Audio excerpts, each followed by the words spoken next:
recording this monthly wrap-up post on the 31st of May around about midday. So technically, as of recording, I still have a little bit of opportunity to make some progress with the books I'm talking about today.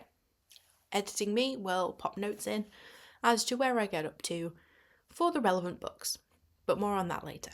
May has turned out to be a bit of a better month than I expected. I feel like I've been playing catch-up throughout the month of May with especially my Sarah J Maas read-along of the Throne of Glass series, but actually, as it turns out, I've not done too badly with my reading progress. Thankfully, I am still ahead on my overall Goodreads reading goal for the year, but I have lost a little bit of my lead, so hopefully I can really blitz along with some reading progress later today in order to catch that up, to at least kind of break even with where I was before. Let's get into the books I've picked up throughout the month of May. Now, it's fair to say I haven't picked up anywhere near the content of books I planned in my May TBR video.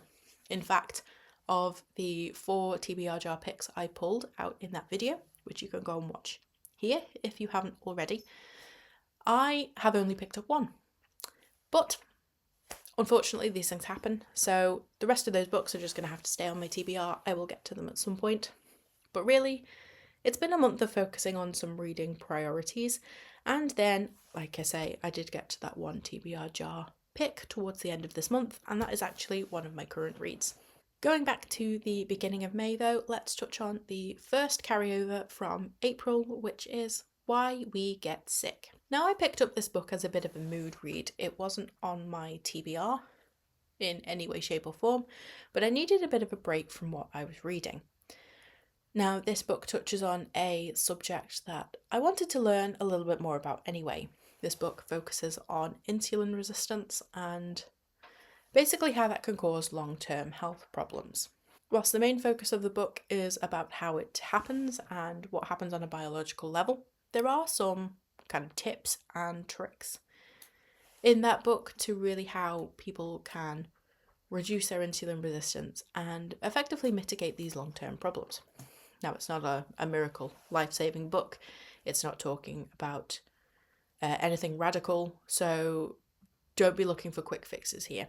However, I found this book really insightful, and it was an interesting listen to finish quite quickly at the beginning of May to get some momentum. My other carryover from April is regrettably my read-along book for the Sarah J Maas Throne of Glass series. Yes, I wasn't very good at keeping up with the second book of the series in April. One of the cats has just decided now is the perfect time to play with the ball, with a bell in it. You're just going to have to deal with it, sorry. Oh dear. I was doing so well. Good girl. So unfortunately, I hadn't kept up with that book in April, and I basically ended up reading it pretty much in May. I think I had started the book. I basically ended up reading Throne of Glass Book 2, which is Crown of Midnight, in May, pretty much. Which is a bit of a shame. I'm a little bit annoyed at myself for not keeping up with this, given I kind of made a commitment to do it. But I have made up for the fact I caught up with Book 2, and a book I'm going to talk about very shortly is the next book in the series, being Heir of Fire. But first, Crown of Midnight. I finished this book around mid-May, which was maybe a little bit longer than I'd intended, but I was struggling a little bit with the pacing of this one. And I don't think it's the book's fault, to be perfectly honest with you. I have been borrowing these books from my library digitally, and I'm having to read them on my phone, which is not the way I like to borrow books particularly. I am going to try maybe change that up for June, just to see what works better for me. But I found myself quite distracted a lot, so I was only reading in very short stints. But nevertheless, the story kind of really picked up, so once I got into it, and I got a reasonable amount of the way through it, I then kind of blitzed the ending. So that's how I kind of finished it when I did. And it was a solid read. I did actually quite enjoy in the end. I have picked up this series for myself as a bit of a stretch goal. It's not a series I would necessarily have picked up for myself, but it's always worth trying to read a little bit out of your comfort zone woken up. It's always worth trying to read a little bit out of your comfort zone, and I'm doing that in the Throne of Glass series, and so far I've been pretty pleasantly surprised. After finishing Why We Get Sick, which I picked up in audio format, I then started an audiobook for a reading obligation I have coming up in the next few days. I am not particularly quick when it comes to picking up audiobooks, so planning ahead, I started Witch Hunt by B.D. Spargo because I have a blog tour coming up in the next few days. That is going to be Thursday this week. So actually, by the time this goes live, I may have already posted my review on my blog. But really, I wanted to get ahead with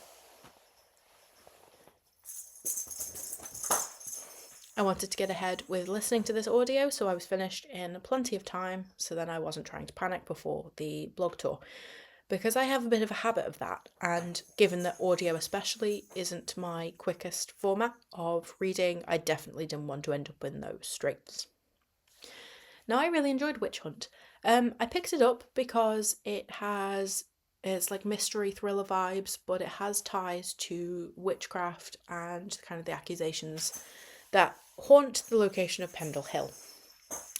Now, whilst the book definitely leans into that topic, it maybe doesn't have as much focus on it as I'd hoped. But nevertheless, it was a perfectly good read. I did really enjoy that. And an aspect I didn't expect to enjoy was the kind of representation this book has around different forms of mental health. I found that really interesting, really exciting to read about. So, all in all, it was a fantastic book, and more on that one to follow. Another block tour obligation I had in May, where unfortunately I did end up reading last minute, was for a book called The Eagle Will Rise by M.J. Porter. Now, having a pretty late deadline fortunately wasn't the end of the world for this one, because it featured a character I have come to know and love from M.J. Porter's, what's the series called? The Eagle of Mercia Chronicle series, from a maybe older, wiser, different perspective. So I really enjoyed that book. I honestly read it in about 2 days, and I provided my review mid-month. So this was another quick-fire read I had to get through, and get through I did. But it was a fun read. I did actually genuinely enjoy this one. I think picking up and reading The Eagle Will Rise so quickly... Sorry, distracted by cat. Way to go, girl. You got it. You got it.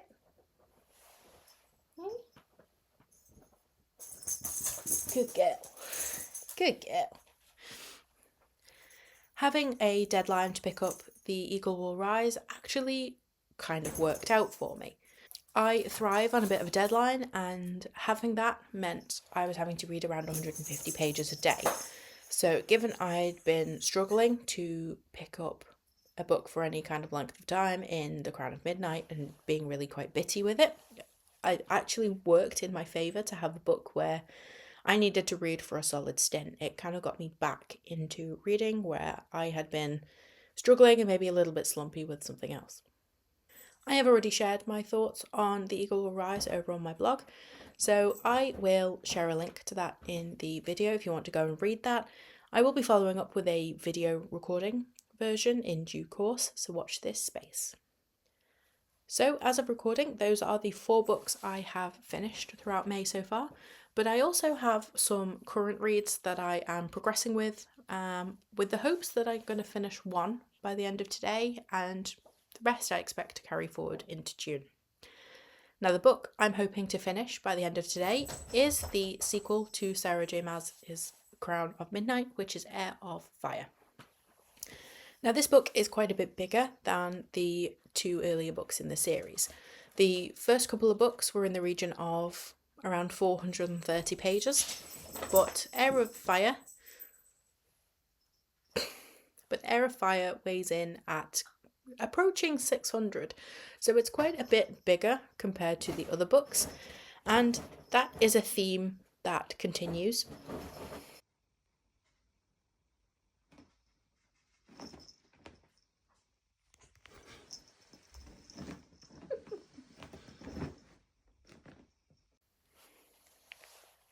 The books do get bigger as well as the series progresses, so it's definitely something I have been conscious about needing to get on top of now, because down the line I'm going to need basically the whole month to read the book. So as of recording, bearing in mind I am at lunchtime on a Sunday, the final day of the month, I am at 63% through this book. So I've already read, I think it's about 350 pages or so. So making solid progress. I am hoping I can blitz the final couple of hundred today in order to get myself on track for this read along. Now I have a little bit of focus time because my other half is at work today, so I'm hoping to make the most of it once these videos are recorded, and I will update you on whether I actually finish this book today as an editor's note.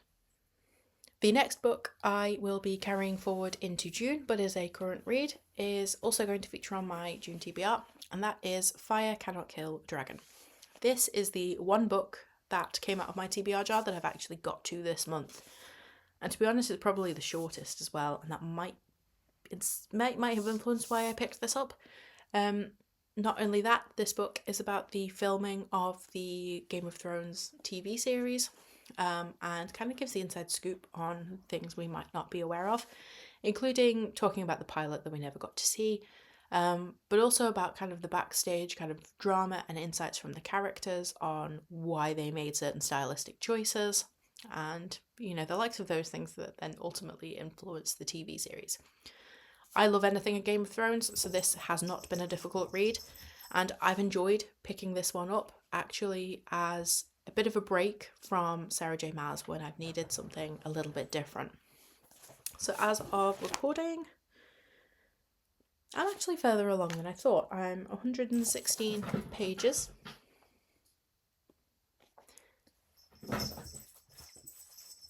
I'm 116 pages into this one, so we're probably in the realms of 25% or coming up. So this has been a fun little read to pick up in between, and to be honest, it's been quite effortless. So I'm hoping I can blitz this in the next couple of days after Heir of Fire, so then I can promptly move on to the books I need to read in June. I have already recorded that TBR video, and that'll be going live in a couple of days, so if you're excited to see what I'm going to be picking up in June and looking at another huge TBR stack, then you're in the right place.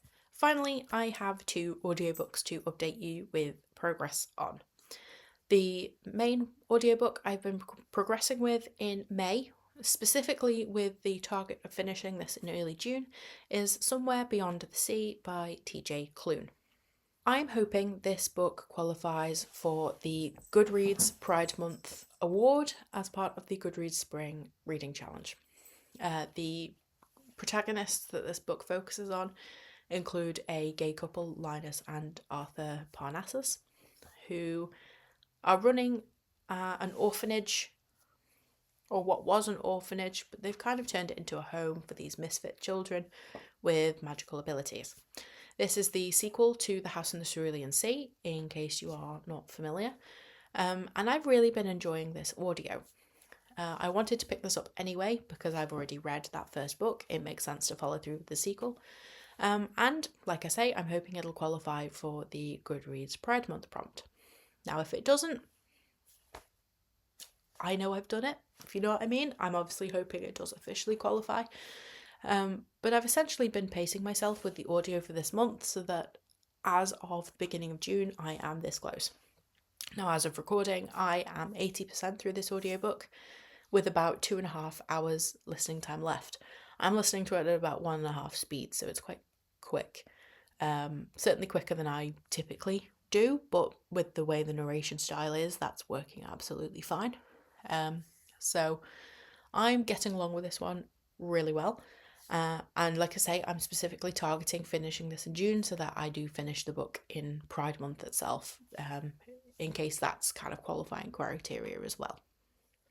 Finally, I started a little bit of a different audiobook, really kind of not quite by accident necessarily. I was kind of queuing up an audiobook that I wanted to listen to next month because it qualifies for a couple of awards for the Goodreads Spring Reading Challenge. And then I just kind of stuck with it after trialing the preview to see if it was, the style suited me. That audio is Project Hail Mary by Andy Weir.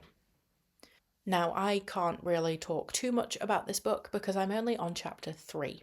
I have literally only just started it, but I've got enough of a feeler to work out, kind of where the character's at, sort of. We obviously go into this book not really knowing what's happened or the history or anything like that, and that's intentional.